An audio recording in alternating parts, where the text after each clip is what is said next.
Jaya Jaya Sri-Caitanya, Jaya Nityananda, Jaya Advaita Chandra, Jaya Gaura Bhakta Vrindam, Jaya Jaya Sri-Caitanya, Jaya Nityananda, Jaya Advaita Chandra, Jaya Gaura Bhakta Vrindam, Jaya Jaya Sri-Caitanya, Jaya Nityananda, Jaya Advaita Chandra, Jaya Gaura Bhakta Vrindam.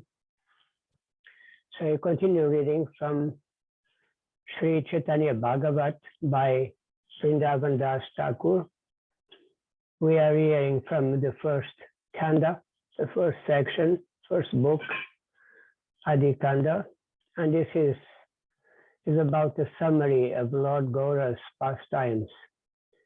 And as if you remember previously, we have read about the glorification of Nityananda Balaram by Vrindavan Das Thakur because he's his own spiritual master.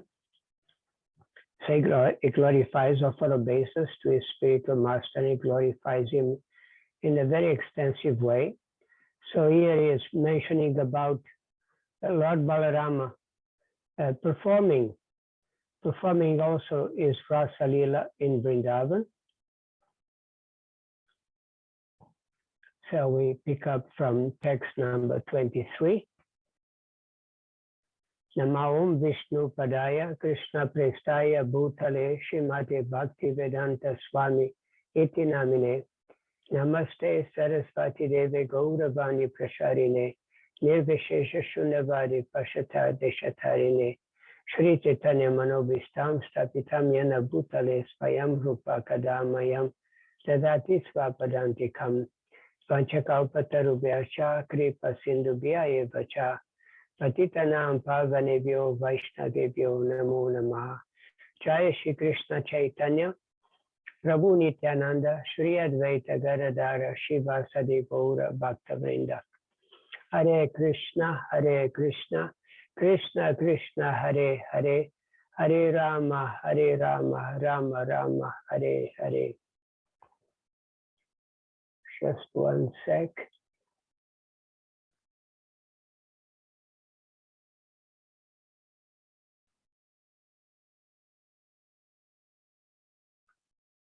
That's nice. So text 23. This we read last time.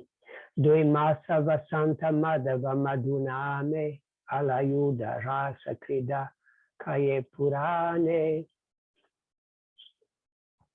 The Puranas describe how Lord Balarama performs his Rasa Lila in the 2 months of spring, Madhava and Madhu. Commentary by Srila Bhaktisiddhanta Saraswati Thakur. According to Sridhar Swami's commentary, the word Madhu in this verse means Chaitra, March and April, and Madhava means Vaishakha, April, May.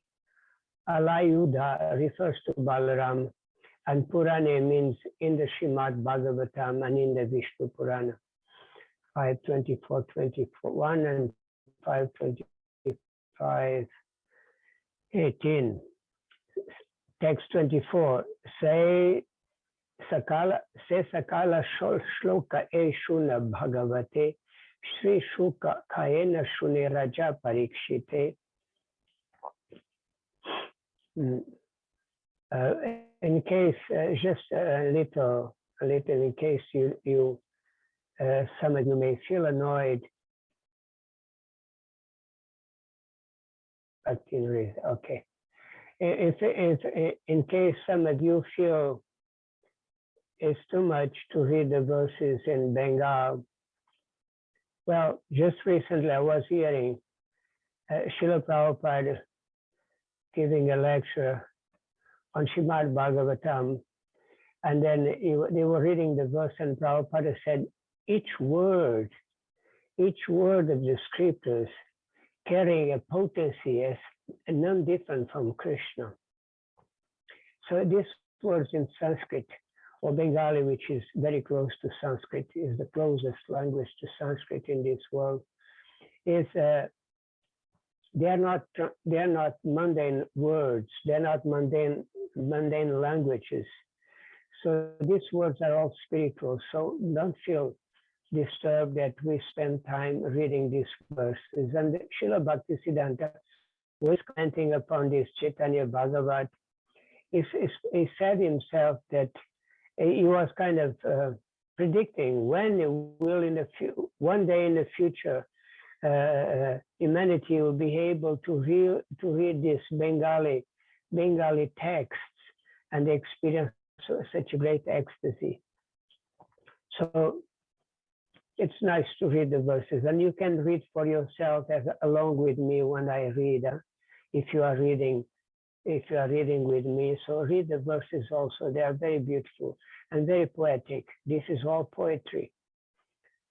Translation. Now please hear those verses that were spoken by Shukadeva Goswami to Parikshit Maharaj in the Srimad Bhagavatam. Commentary. In the following 4 verses from Srimad Bhagavatam 1065, 17 to 18, 1065, 21 to 22, Sri Shukadeva Goswami narrates to Parikshit Maharaj the full moon night Rasalila Balaram and his Gopi friends. Shukadeva had previously just described Baladeva's arrival in Gokula to receive the affection of his juniors, meet his former Brajat friends and fellows, those who were afflicted by separation from Krishna, such as the elders headed by Nanda and Yashoda, the friends of the same age, and the gopis who had fully dedicated their lives to Krishna.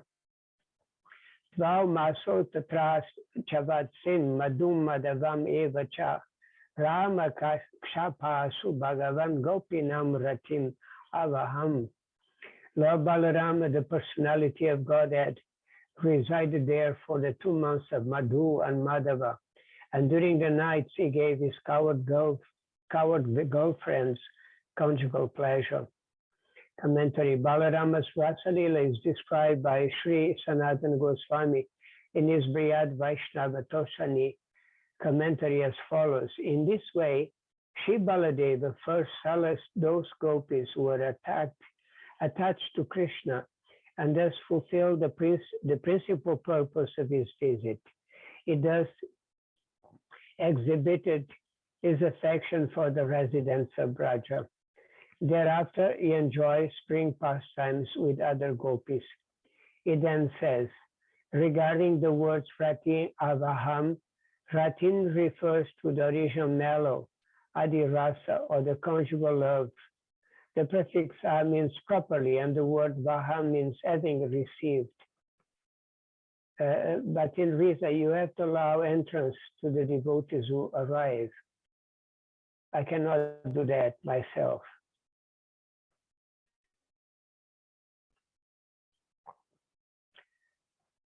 So he is also, because is Rama, is expert in conjugal affairs, is also the supreme Lord, so he is very expert in the various types of conjugal pastimes mentioned in the Kama Shastras. Or the word Ta in the previous Bhagavatam verse can also refer to those gopis who are greatly afflicted out of separation from Krishna and whose only desire was to see Krishna. Therefore, Balarama resided in Vrindavan for 2 months in order to please the gopis of Braja with conjugal pastimes at night. By the use of the word Cha, it is understood that Lord Balarama remained in Vrindavan for more than 2 months, because the gopis were greatly afflicted by feelings of separation, and because Lord Baladev is most merciful and gives happiness to everyone. In his Lagutoshani commentary, Sri Jiva Goswami writes, the word Gopina in this verse refers to other gopis, for the use of the word Gopi does not always refer to Krishna's gopis. If one says that both subject matters are the same, Krishna enjoyed pastimes at night with the gopis, and Baladeva also enjoyed pastimes at night with the gopis. So there is no difference between Krishna's gopis and Balarama's gopis. In reply to this, it may be said that no one should have such doubts because the gopis described in the previous rasa pastimes are different from these gopis. Therefore, one should understand that Balarama's gopis are different.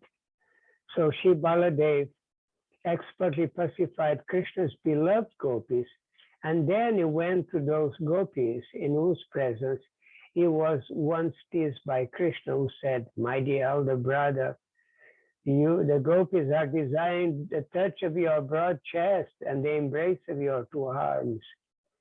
These joking words indicated that although Balarama did not touch those gopis at the time, it would take place in the future.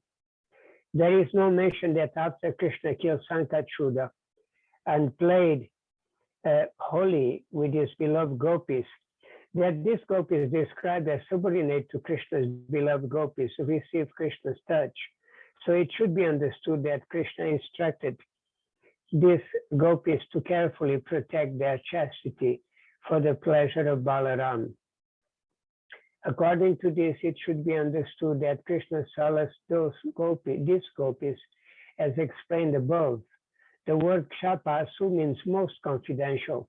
The word Rama in this verse refers to one who is qualified for enjoying. In his Krama Sandarbha, Sri Jiva Goswami writes, the gopis refers to in this verse as Balarama's gopis are those who played holy along with Krishna's gopis after the killing of Shankashuddha. It should be understood at this point that these gopis remain chaste under Krishna's instructions. There is no mention of these gopis receiving the touch of Balaram in earlier Vraja pastimes. There is only some mention of their strong attachment for Balaram. Therefore, Krishna mercifully requested them to protect their chastity for the pleasure of Balaram. In his Briyat Krama Sandarbha, Jiva Goswami writes, he pleased his gopis means that he pleased his own group of gopis. In his Sarartha Darshini commentary, Vishwanath Chakravarti Thakura has quoted Sridhar Swami as follows. The conjugal affairs of the gopis mentioned in this verse relate to those gopis who had either not taken birth when Krishna enjoyed his Rasalila pastimes or who were too young to take part. This is the standard understanding of the previous acharyas. Our Prabhupada, Sri Sanatana Goswami, has stated that these beloved gopis of Balaram were those who had joined Krishna's beloved gopis in holy pastimes after the killing of Shankashuddha. Text 26, Purna Chandra Kala Mrishteka Madi Gandharvayuna Yamuna Pavane Reme Sedite Strigane Vritaha.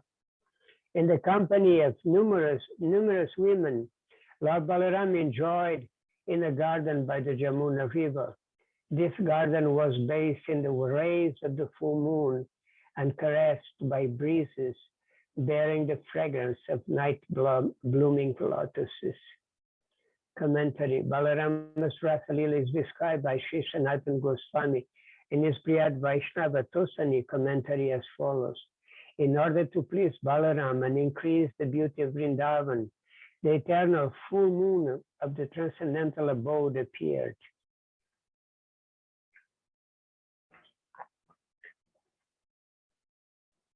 In this verse, the phrase Sedite Stri Ganeir in the company of numerous women refers to gopis other than those who enjoyed pastimes with Krishna. In his Sarartha Darshini commentary, Vishwanath Chakravarti Thakura states, Shri Balaram enjoys Rasalila pastimes on the banks of Jamuna at the famous place called Ramaghat. This place is far away from the place of Krishna's Rasalila pastimes. Text 27 and 28. Upagiya mano gandharve vanita shobi mandale reme karenu yuteshu mahendra iva varana. Nedur dundubayo vyomni vavrishu kushuner muda Gandarva munayo ramam tadviryair idire tada. As the Gandharva sang his glories, Lord Balaram enjoyed within the brilliant circle of young women. He appears just like Indra's elephant, the lordly Airavat, enjoying the company of she-elephants. At that time, kettle drums resounded in the sky.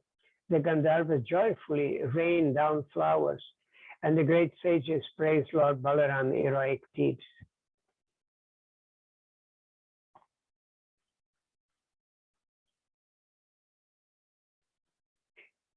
Commentary. Some editions have Udagyam instead of Upagyamano, and Mahendra Varano Yata instead of Mahendra Varana.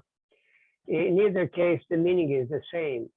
Since these two verses from Srimad Bhagavatam 10:65, 21, 22 have not been commented on by Sridhara Goswami, Sanatana Goswami, Jiva Goswami, or Vishwanath Chakravarti Goswami Thakura, it appears that these verses are not found in some editions of Srimad Bhagavatam.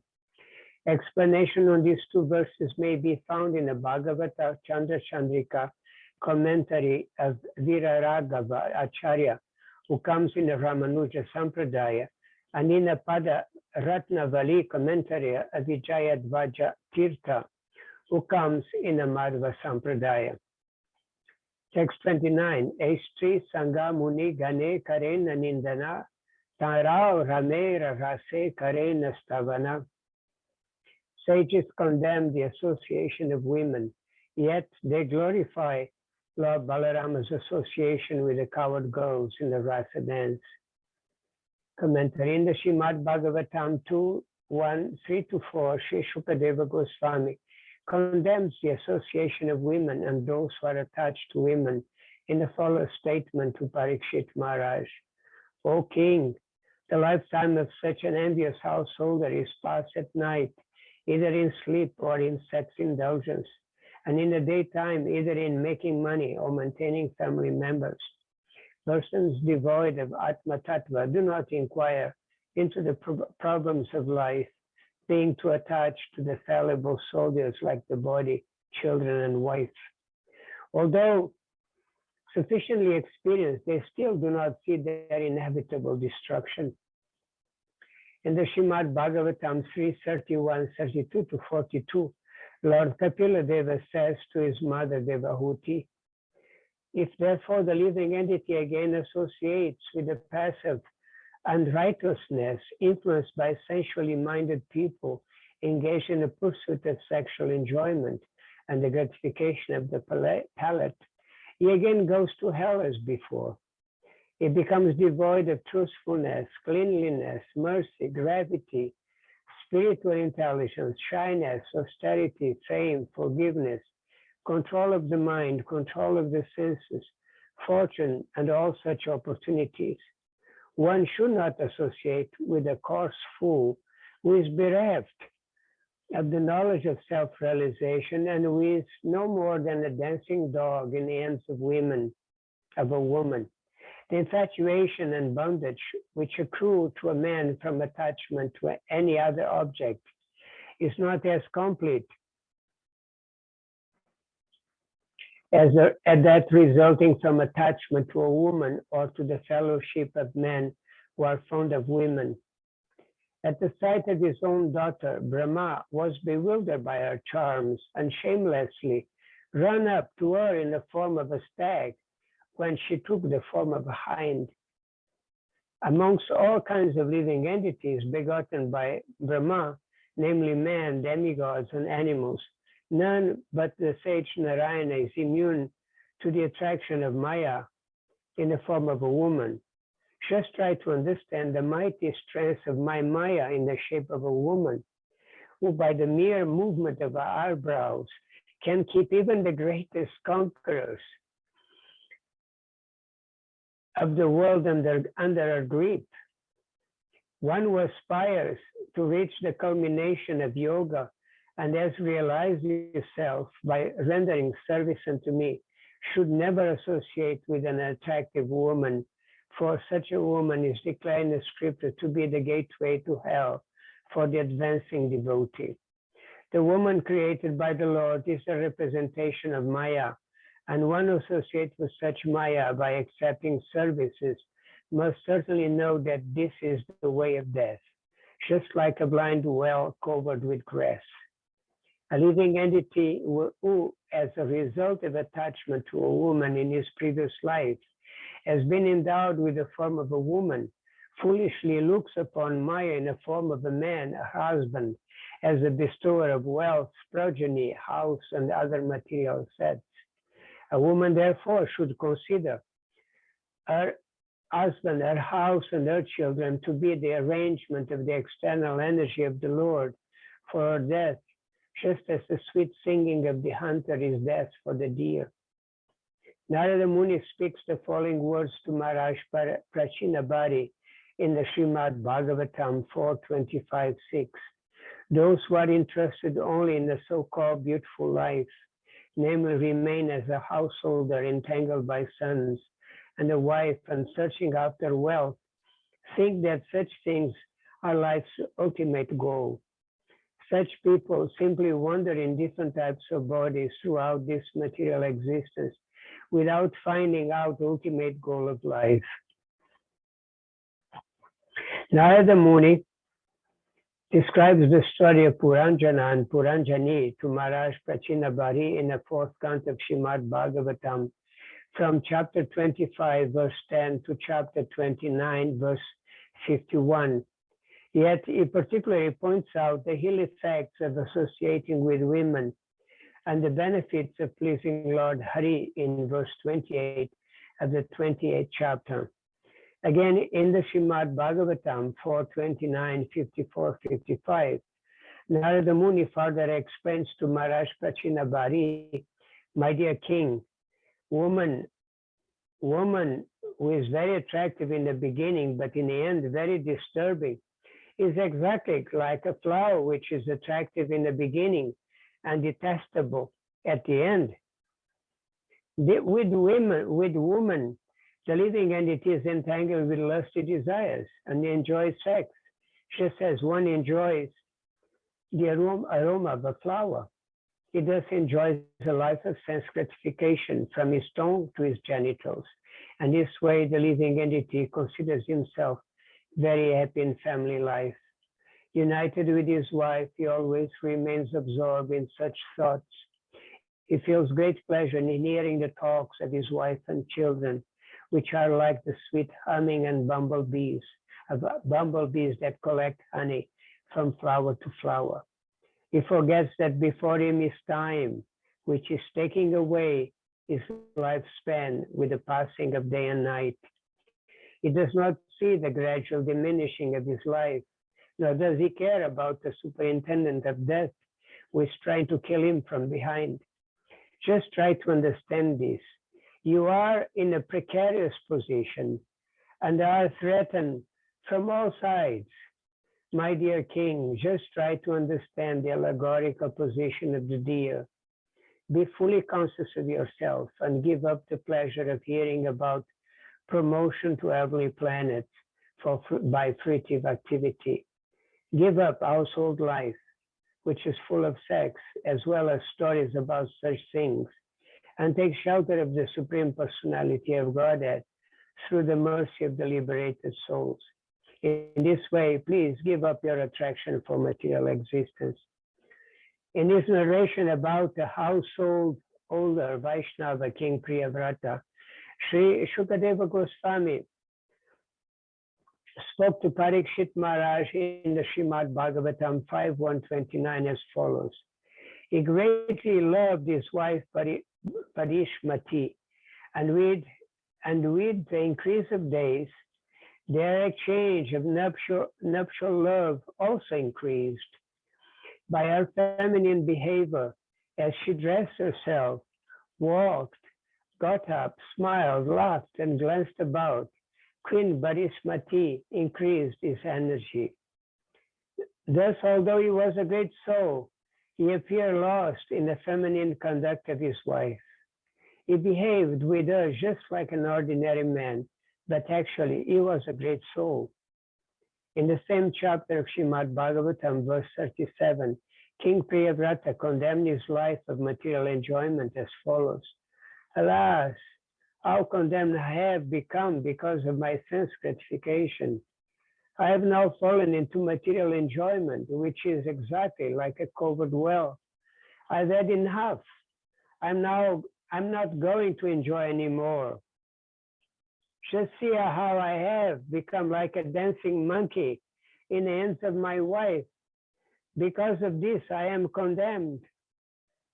In Srimad Bhagavatam 5, 2, 7, and 9, Lord Rishabhadeva speaks to his sons as follows. It is the verdict of all Shastras and great personalities that by serving a pure devotee, one attains the path of liberation. However, by associating with materialistic people who are attached to material enjoyment and women, one attains the path of darkness. Even though one may be very learned and wise, he is mad, and if he does not understand that the endeavor for sense gratification is a useless, and he does not, even though one may be very learned and wise, he is mad if he does not understand that the endeavor for sense gratification is a useless waste of time. Being forgetful of his own interest, he tries to be happy in the material world, centering his interest around his home, which is based on sexual intercourse, and which brings him all kinds of material miseries. In this way, he is no better than a foolish animal. The attraction between male and female is the basic principle of material existence. On the basis of this misconception, which ties together the hearts of the male and female, one becomes attracted to his body, home, property, children, relatives, and wealth. In this way, one increases life's illusions and thinks in terms of I and mine. When the strong knot in the heart of a person implicated in material life due to the result of past action is slackened, one turns away from his attachment to home, wife, and children. In this way, one gives up the basic principle of illusion, I and mine, and becomes liberated. Thus, one goes to the transcendental world. After Ajamila was freed from the clutches of the Yamadutas by the mercy of the Vishnudutas, he condemned his life of material enjoyment in the following verses from Srimad Bhagavatam 6, 36 to 38. Because of identifying oneself with the body, one is subjected to desires for sense gratification, and thus one engages in many different types of pious and impious action. This is what constitutes material bondage. Now I shall disentangle myself from my material bondage, which has been caused by the Supreme Personality of Godhead's illusory energy in the form of a woman. Being a most fallen soul, I was victimized by the illusory energy, and have become like a dancing dog led around by a woman's hand. Now I shall give up all lusty desires and free myself from this illusion. I shall become a merciful, well-wishing friend to all living entities, and I always absorb myself in Krishna consciousness. Simply because I chanted the holy name of the Lord in the association of devotees, my heart is now becoming purified. Therefore, I shall not fall victim again to the false lures of material sense gratification. Now that I have become fixed in the absolute truth, henceforward I shall not identify myself with the body. I shall give up false conceptions of I and mine and fix my mind on the lotus feet of Krishna. In the Srimad Bhagavatam 6, 328, Yamaraj says to his servants, Paramahamsas are exalted persons who have no taste for material enjoyment and who drink the honey of the Lord's lotus feet.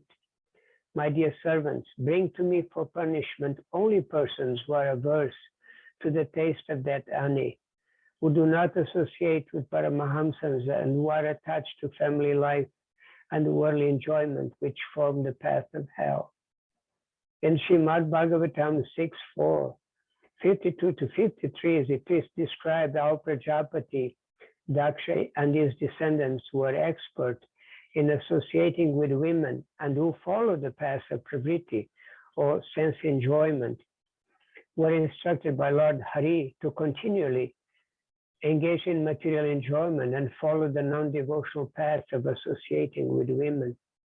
When the king of the Vidyadhara, Sri-Caitanya-Bhagavata, saw the Lord of the Paramahamsas and foremost of the Avadutas, Lord Shiva, embracing Parvati, he spoke the following words in Srimad Bhagavatam 6.17.8.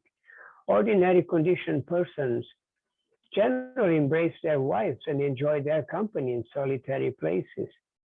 In Srimad Bhagavatam 7.6.11 to 13 and 17, Prahlad Maharaj instructs his demonic friends as follows. How can a person who is most affectionate to his family, the core of his heart being always filled with their pictures, give up their association? Specifically, a wife is always very kind and sympathetic and always pleases her husband in a solitary place. Who could give up the association of such a dear and affectionate wife simply for the satisfaction of two important senses, the genitals and the tongue? One is bound by material conditions. How can one escape? In Srimad Bhagavatam 7.9.45, Prahlad Maharaj says to Lord Nrsingadev, sex life is compared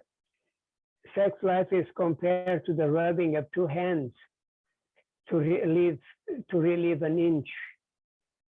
Griyamedis, or so-called Grihasthas who have no spiritual knowledge, think that this itching is the greatest platform of happiness, although actually it is a source of distress. The Kripanas, the fools who are just the opposite of Brahmanas, are not satisfied by repeated sensuous enjoyment.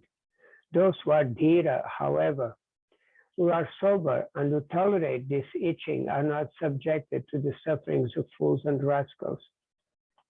While describing the four ashramas, Sri Narada Muni spoke to Maharaj Yudhishthira the following verses in the Srimad Bhagavatam 7.12, 6-7, and 9-11.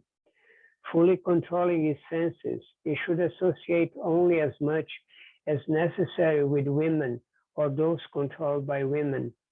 A brahmachari, or one who has not accepted the grihastha ashram, family life, must rigidly avoid talking with women or about women, for the senses are so powerful that they may agitate even the mind of a sannyasi, a member of the renounced order of life. Woman is compared to fire and man is compared to a butter pot. Therefore, a man should avoid associating even with his own daughter in a secluded place. Similarly, he should also avoid association with other women. One should associate with women only for important business and not otherwise.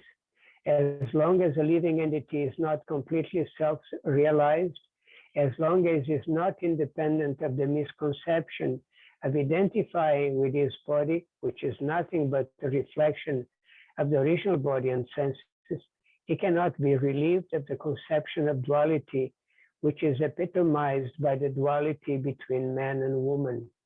Thus, there is every chance that he will fall down because his intelligence is bewildered. All the rules and regulations apply equal to the householder and the sannyasi, the member of the renounced order of life. The grihastha, however, is given permission by the spiritual master to indulge in sex during the period favorable for procreation. In Srimad Bhagavatam 7:14, 12-13, Narada Muni says to Yudhishthira Maharaj, therefore, if one can give up his attachment to such a wife, he conquers the Supreme Personality of Godhead, who is never conquered by anyone. Through proper deliberation, one should give up attraction to his wife's body because that body will ultimately be transformed into small insects, stool, and ashes. What is the value of this insignificant body? How much greater is the Supreme Being who is all-pervading like the sky? Narada Muni further explained to Yudhishthira Maharaj in the Srimad Bhagavatam 7:15-18, one who is driven by the senses, especially by the tongue and genitals, must accept the position of a household dog to satisfy his senses. In Srimad Bhagavatam 9:6-51, Saubhari Muni repents after his extending association with women as follows. A person desiring liberation from material bondage must give up the association of persons' interest in sex life and should not employ his senses externally in seeing, hearing, talking, walking, and so on. One should always stay in a secluded place, completely fixing his mind at the lotus feet of the unlimited personality of Godhead. And if one wants any association at all, he should associate with persons similarly engaged.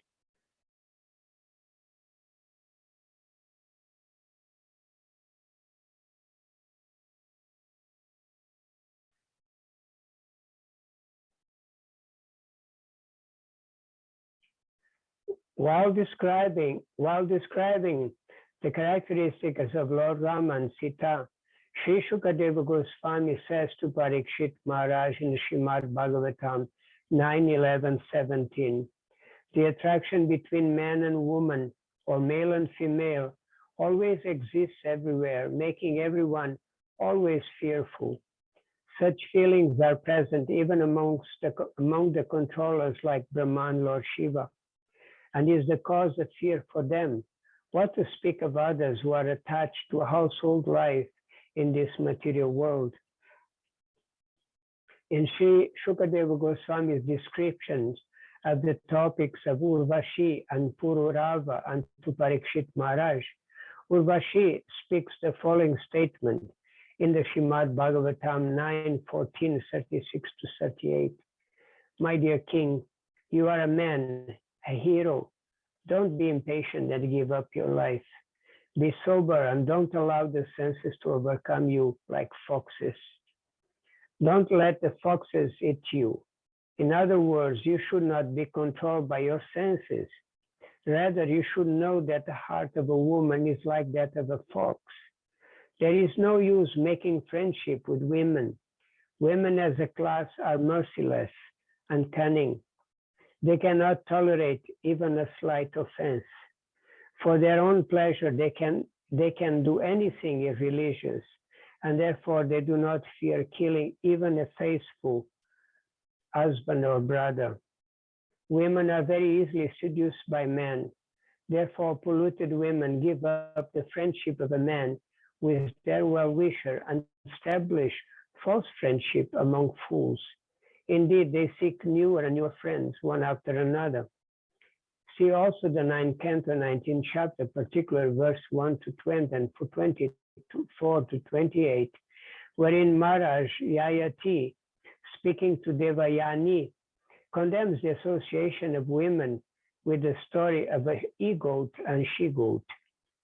In Srimad Bhagavatam 11:3-18-19, Sri Prabhuda, one of the 9 Yogendras, speaks the following words to Maharaj Nimi, the king of Videha.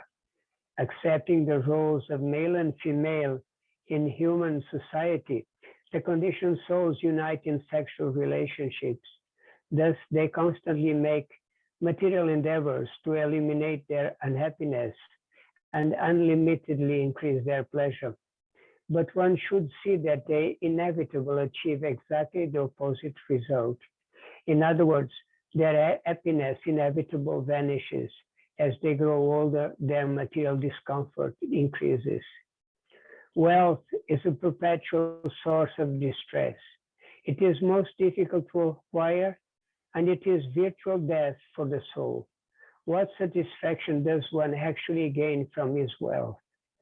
Similarly, how can one gain ultimate or permanent happiness from one so-called home, children, relatives, and domestic animals, which are all maintained by one's hard-earned money. In Srimad Bhagavatam 11:5, 13, 15, Sri Samacha instructs King Nimi as follows. Religious sex life is also permitted, but only in marriage, for begetting children and not for sensuous exploitation of the body. Unfortunately, however, the less intelligent materialists cannot understand that their duties in life should be performed purely on a spiritual platform.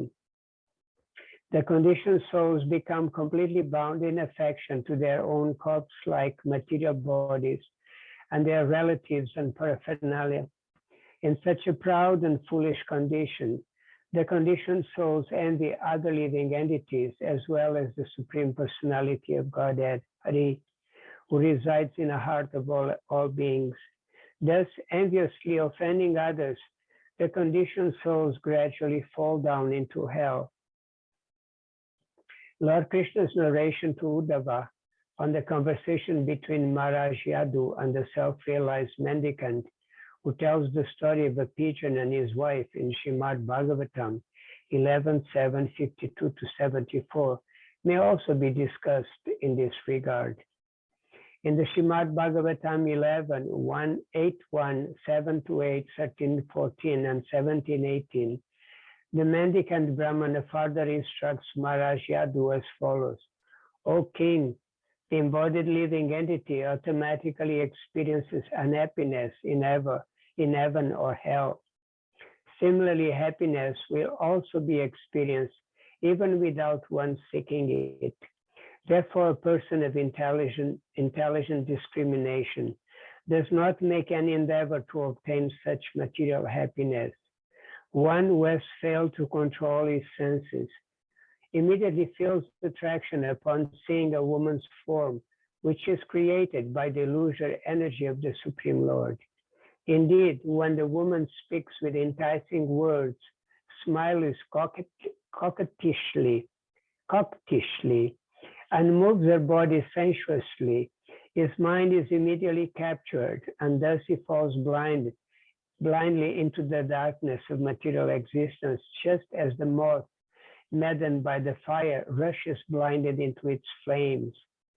A foolish person with no intelligent discrimination is immediately aroused at the sight of a lusty woman beautifully decorated with golden ornaments, fine clothing, and other cosmetic features. Being eager for sense gratification, such a fool loses all intelligence and is destroyed, just like the moth who rushes into the blazing fire. A saintly person should never touch a young girl. In fact, he should not even let his foot touch a wooden doll in the shape of a woman. By bodily contact with a woman, he will surely be captured by illusion, just as the elephant is captured by the she-elephant due to his desire to touch her body. A man possessing intelligent discrimination should not, under any circumstances, try to exploit the beautiful form of a woman for his sense gratification. Just as an elephant trying to enjoy a she-elephant is killed by other bull elephants also enjoying her company, one trying to enjoy a lady's company can at any moment be killed by her other lovers who are stronger than he. A saintly person dwelling in the forest in the renounced order of life should never listen to songs or music promoting material enjoyment. Rather, a saintly person should carefully study the example of the deer, who is bewildered by the sweet music of the hunter's horn and thus captured and killed. Becoming attracted to the worldly singing, dancing, and musical entertainment of beautiful women, even the great sage Rishyashringa, the son of Negi, fell totally under their control, just like a pet animal. Pingala's words of frustration are narrated by Lord Krishna to Uddhava in Srimad Bhagavatam 11:8, 30 to 34 as follows. Excuse me. Just see how great illusion I am, because I cannot control my mind. Just like a fool, I desire lusty pleasures from an insignificant man. I am such a fool that I have given up the service of that person who, being eternally situated within my heart, is actually most dear to me.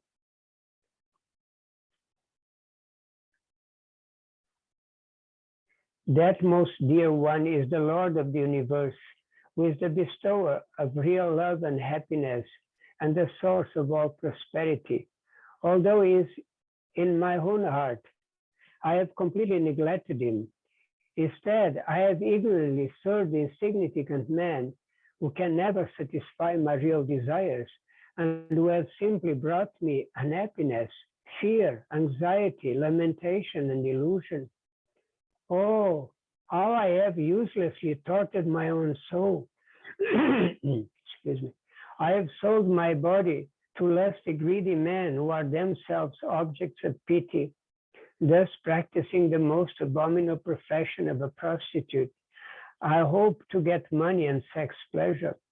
This material body is like a house in which I, the soul, I am living. The bones forming my spine, ribs, arms, and legs are like the beams, cross beams, and pillars of the house, and the whole structure is full of stool and urine, is covered by skin, hair, and nails. The 9 doors leading to this body are constantly excreting foul substances.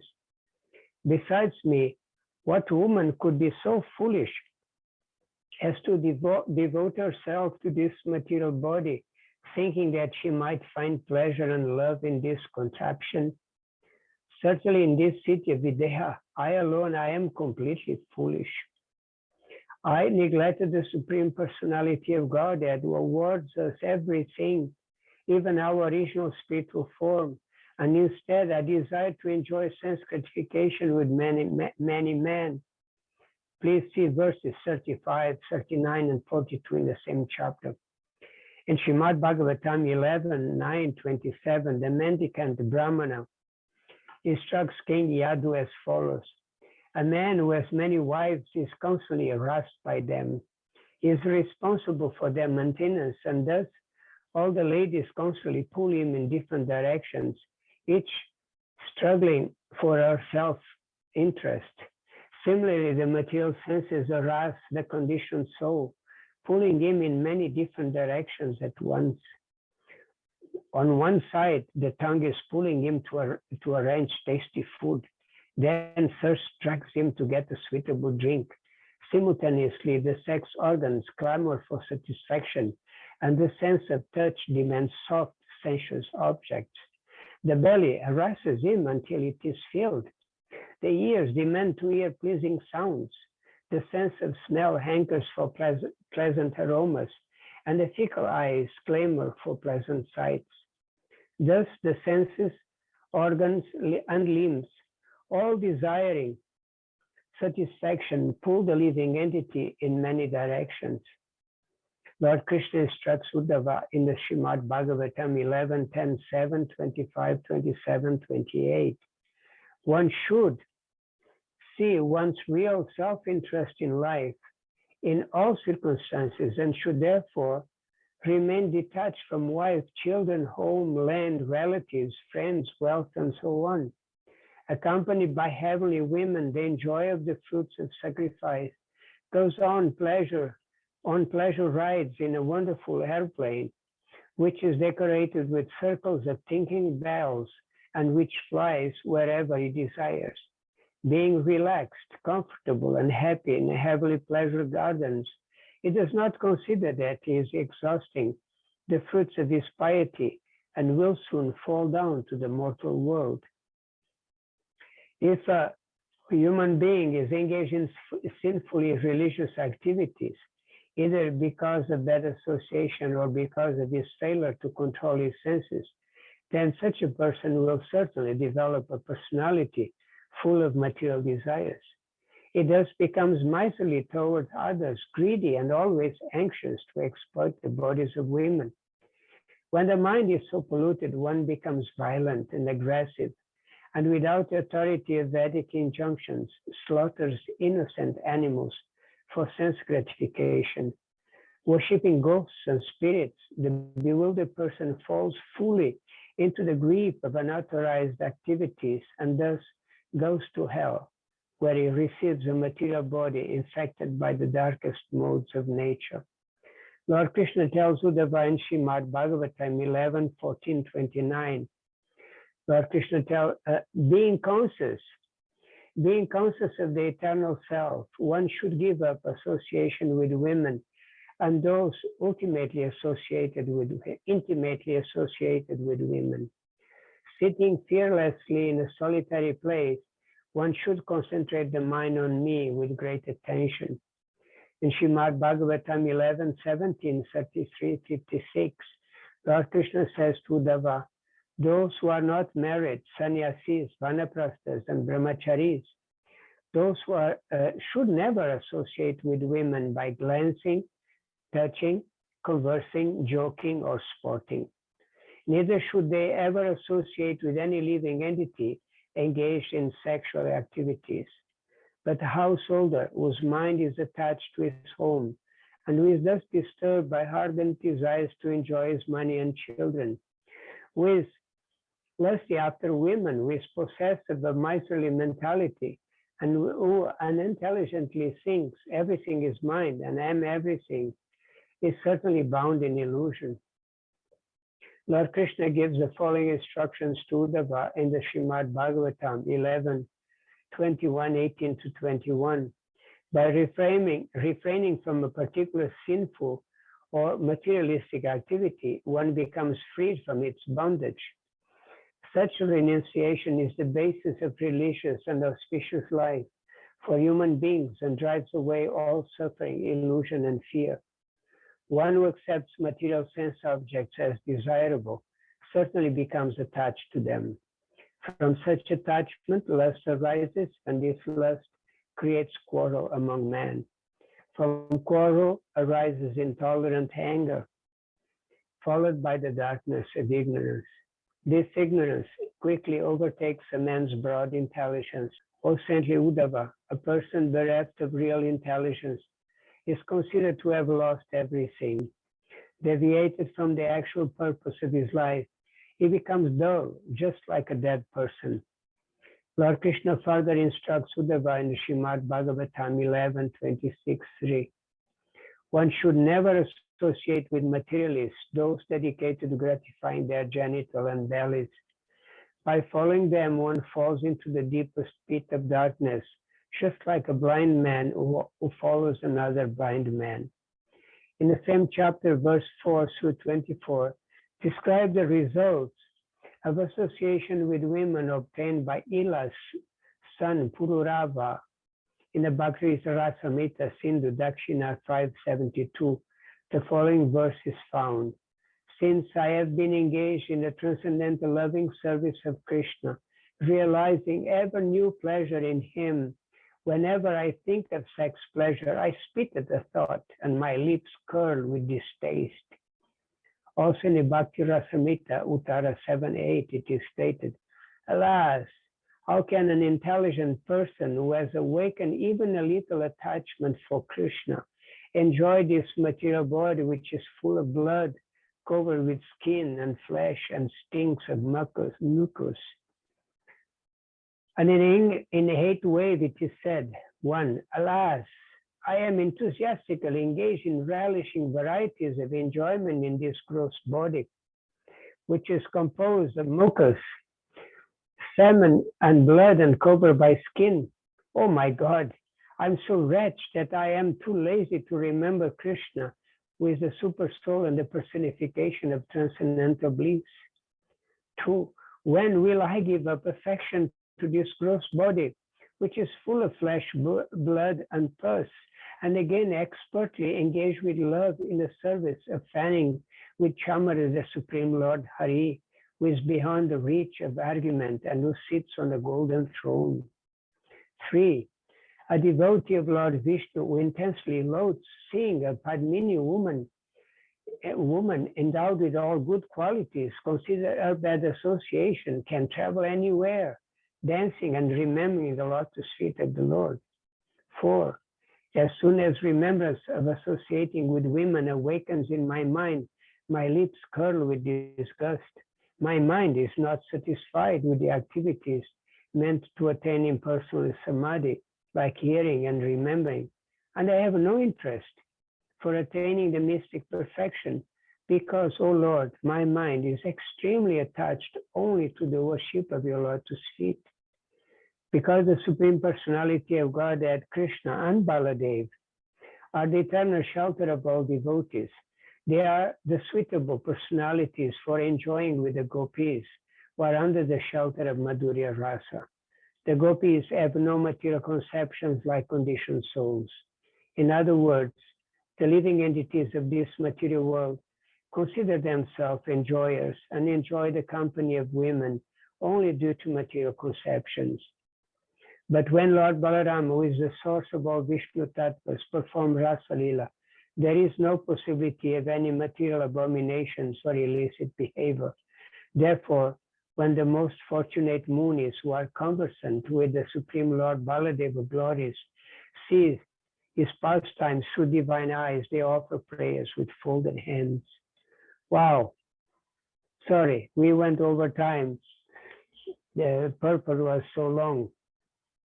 But a very vivid description of material existence could not be as vivid, as clear, as crystal like that. Srila Bhaktisiddhanta does not mashes any words. He spits out everything in a very, very clear way. Wonderful, wonderful. So don't think about you. Don't feel bad if you are in the body of a woman. It's just your body. You are not a woman. You are a spiritual soul. Always think of like that. When you see description, women this, women are that, this is talking about a conditioned soul who is identified with the body. We already understood that we are not these bodies. Huh? So any comments?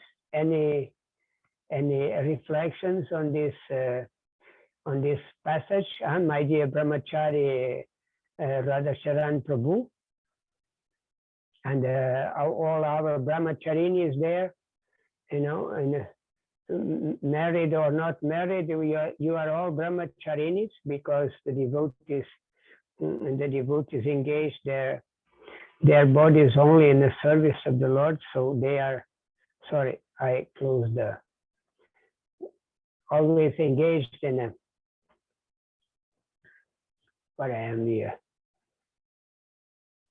So, you have any comments, anything to say about this particular purport, very extensive purport to Bhaktisiddhanta Saraswati Thakur?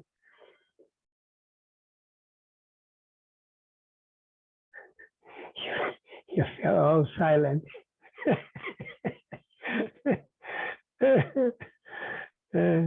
It's true, huh? Everything he says is clearly true.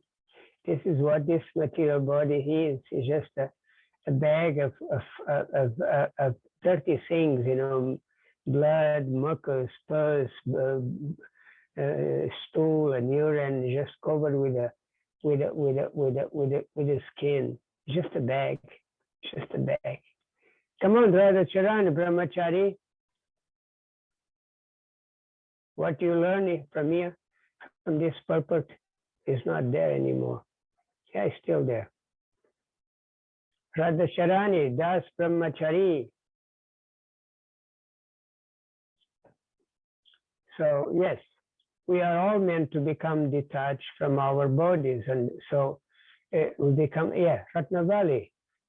So Hare Krishna, Brahmacharini. Yeah, my obeisances. Yeah, I actually wrote but I'll just say it. So thank you so much for reading for us wonderfully tonight. What I learned is that wealth is a perpetual cause. It causes perpetual distress. So then I was reflecting that, yeah, of course, wealth can be used to serve Krishna and his devotees. So in that way, the distress could be transcendental distress. And then I remember that, like Hanuman, he serves Lord Ram by taking care of Mother Sita. But then Ravan, he wants Mother Sita for his sense gratification. So so Mother Sita represents like Mother Lakshmi wealth. So if we follow the example of Hanuman, then the wealth doesn't become a burden, but it becomes our a blessing. No, Mother Lakshmi bless us to gain pure devotion to Krishna. So that's my reflection. Thank you so much. Thank you. It's very beautiful. Yes, very beautiful. Thank you. Yeah, also remind me the story of when Rama, Sita, and Hanuman were in exile in the forest, and Surpanaka was the deer. The golden deer came, and Sita wanted the golden deer, wanted Rama to capture the golden deer. So Rama ran after the golden deer, and Lakshmana stay with. Rama told Lakshmana to stay with Sita to protect her. So at one time, the deer actually was the Marichi, the magician, the demon. He started imitating when he was killed by Ram, because Rama detected that it was a demon. He killed him, and when he was about to die, he started imitating the voice of Rama, and started crying, Lakshmana, come, please help me. And they heard in Hermitage, and Sita said, Lakshmana, don't you see your brother is calling you? He's in danger. And Lakshmana said, how can my brother be in danger? And again, the voice was heard, and was like the voice of Rama. And this time Sita became very angry. Yeah, you don't want to go and save your brother. You want to stay with me, huh? You want all this time you wanted to have me for you. That's what you wanted. And Lakshmana became so disturbed, because he never had looked at the face of Sita all this time, only look at her lotus feet. Never look at her body. All this time in the forest they were living together, never looked at her body. Even though she is Lakshmi Devi, is not done that, but he never, because it was the property of his brother. She was the wife of his brother, so he had no right to look at her face. So I mean, this is extreme chastity in a part of a male. And Sita never gave up, never succumbed to the request of Ravana while she was in captivity in Sri Lanka. Never.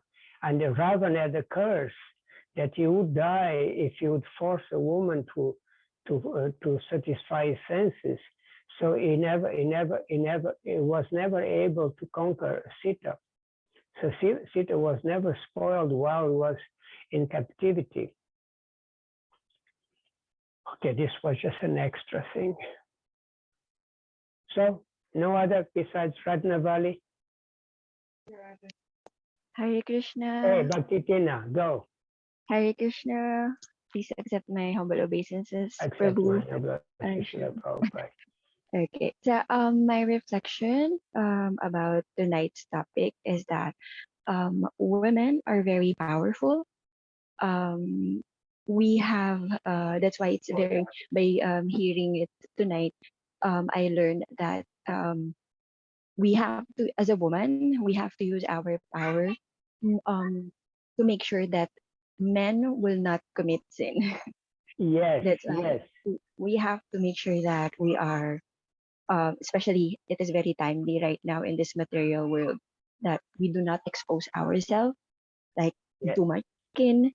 We have to be what do you call that? Not too loud, not too chased guests by men. So that's what I learned today. We have to be very nice. Yes. Yes. Wonderful. Wonderful. Yes. Do not Conservative. Yeah, there you go. knowing I'm looking that for the word, Prabhu. Conservative. There you go. Thank you.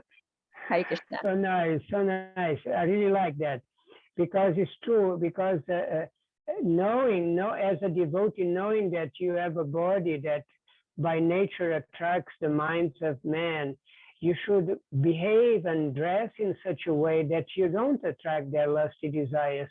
Otherwise, you will be also involved in the sinful of that man. Even though he is supposed to control his mind, but if you allow yourself to create that sensual attraction, then you are also responsible. Yeah, it's very, especially as devotees. That's why the ladies in Krishna consciousness are seen as mothers. As mothers to children, they don't have lusty desires, and children, they don't see their mothers with lust because they are mothers. So the relationship between mother and a child is always very chaste. So if you see always women as our mothers, and the mothers, they see their other men as their children, treat them like that, with that type of affection, then it's not sensual. That's protected. Okay, Prabhu Radhacharan. Hare Krishna, Ashu. Tonight's class was also very, I could say, deep in a sense that the ideal for brahmacharis are also mentioned, that even the doll of the body of a woman could not touch the feet of a brahmachari or a practitioner. This is on the ideal side because once we are out in the world, even the billboards, all the commercials, even the internet or Yeah, wherever we internet. see, yes, unless we will hide in the forest, but also danger is there. My reflection is to always seek in the association of devotees. If ever there will be disturbance, always reveal, especially to the senior devotees, and like the brahmacharis, the other devotees. Not just this is applicable not only for prabhus but also for matajis. That we could protect each other and pray to Guru and Krishna that Maya um, will be far from us. I remember always it is always mentioned by Vishnu Swami and Tamakrishna Goswami that we should have no gap policy. Even in the midst of devotional service, we must be careful with the um, uh, having the association of other genders, even in the same room and all. That there should be another devotees, so Yes, there will be yes, no chance to Maya to get yes, in. Of course, yes, Ashul, we're always begging for your blessings that we could practice Krishna consciousness and very far from Maya. yes, yes. Very nice. Thank you, thank you. Yes, certainly. And we hope Krishna bless you, that we always remember these very powerful instructions of Srila Bhaktisiddhanta Saraswati Thakur. It's not just his instruction, he quotes extensively from Krishna's instructions and Srimad Bhagavatam. It's just different passages. He puts them together. It's all there in the scripture. So it's there because it's the reality. It's something that sometimes we forget because we live in the age where there is so much promiscuity, so much mixing of sexes, and then you wonder why devotees have sometimes feel disturbed and then they're not so steady in their devotional service because their minds are captured by the opposite sex. The man captured by the women captured by the man, the opposite sex. So that we have to be very careful. So like mentioned that quote, the women are compared with fire and men are compared with a pot of butter. So if you put butter next to the fire, the butter will melt. So how can you put them together? Put in a fridge. If you put in a fridge, then it's protected. The butter does not melt. You know, the melt can be there. The fridge can be next to the fire, but the butter will not melt. So we have to keep always some protection, and the protection is the holy names, the devotional service, and always seeing each other as individual souls, parts and parcels of Krishna, all meant for Krishna's enjoyment. Always remember that. We are all meant to be used by Krishna for his enjoyment. And all others, we see all others or any object of the senses, it's all meant for Krishna's pleasure, nothing else. So every time you should always remember Krishna, Krishna, Krishna, this is yours, is for you.